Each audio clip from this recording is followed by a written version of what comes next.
The enabler versus the dependent. It is a classic Cain and Abel. Siblings born of alcohol and selfishness, yet expressed so differently. Oh sure, the dependent is entertaining, especially at family gatherings. But the dependent is a black hole, sucking the life force out of every moment, while the enabler gives and gives, filling the moment with light. While the dependent provides a macabre entertainment, the enabler keeps hope alive. Enabling, at its very core, is about service, not solely for the dependent, but to a bigger picture, a rosy vision of the future where we've all learned our lesson, thanks to the steadfastness of the enabler. While the dependent, careening madly from one cocktail to the next, takes you on a roller coaster with either a manic joie de vivre or Bukowski-like despair. It is the enabler, keeping the track oiled and functioning on the inevitable downward spiral.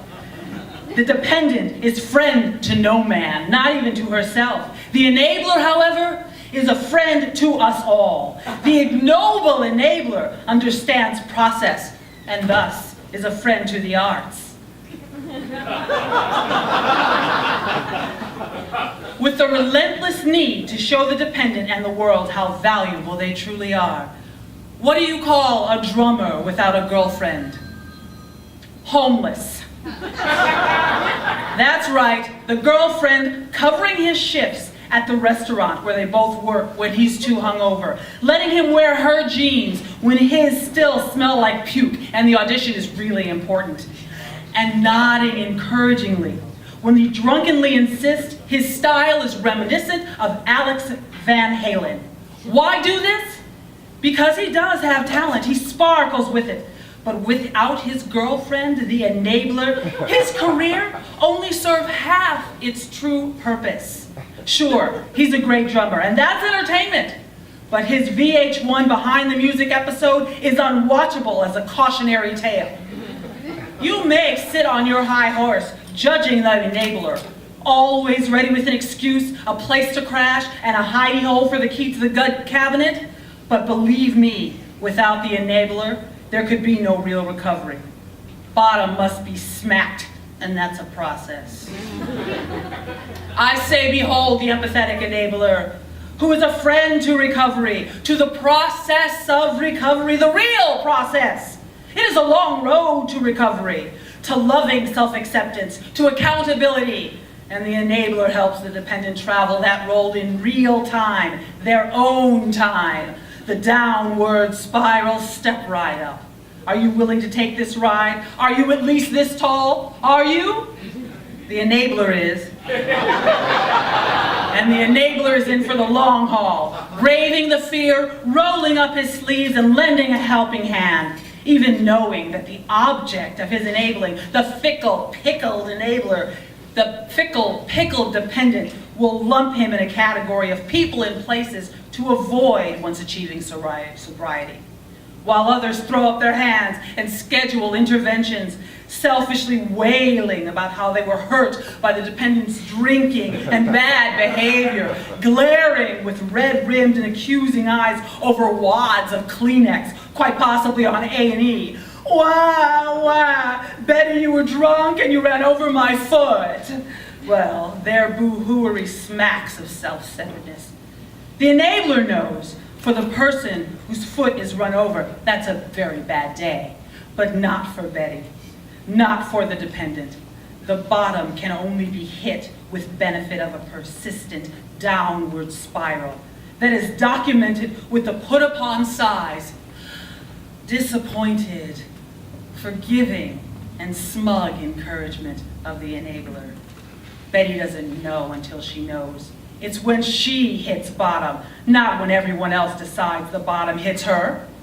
Oh yes, the enlightened enabler recognizes the journey. The enabler brings the wisdom of the Tao to the relationship. There is no past. There is no projecting into the future. There is only here and now. It is this moment that matters. In this moment that matters.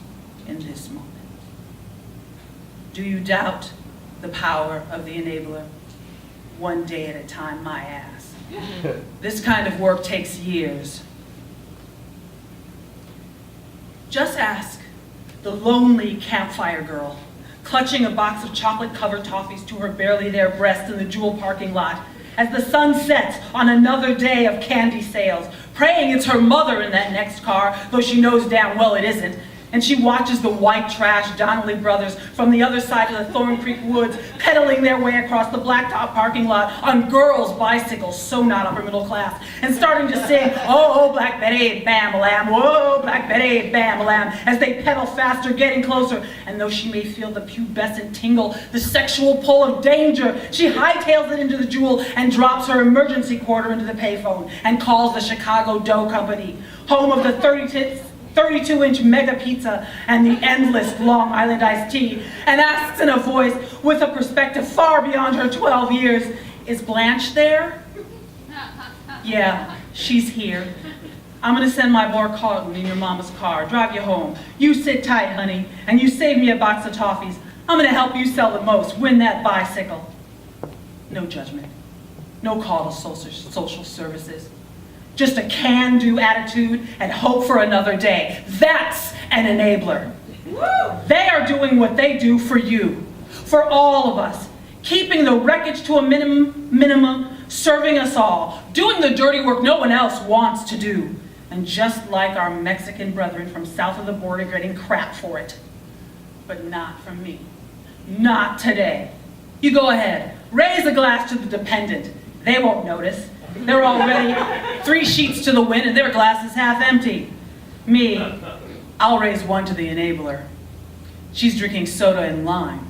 She's the dedicated driver and her glass is half full. Thank you.